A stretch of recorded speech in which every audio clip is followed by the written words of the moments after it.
நீர்வீழ்ச்சி போலே நின்றவனா இந்த ஒரு உடையானா வான்முட்டு மலையை போன்றவனானாட ஒரு மேடையானா என்னுள்ளே என்னை கண்டவள் யாரென்று என காண செய்தாள்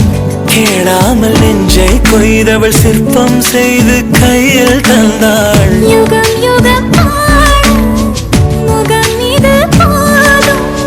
புகலிடம் என்றே உந்தன் நெஞ்சம் மட்டும் போதும் மறு உயிர் தந்தாள்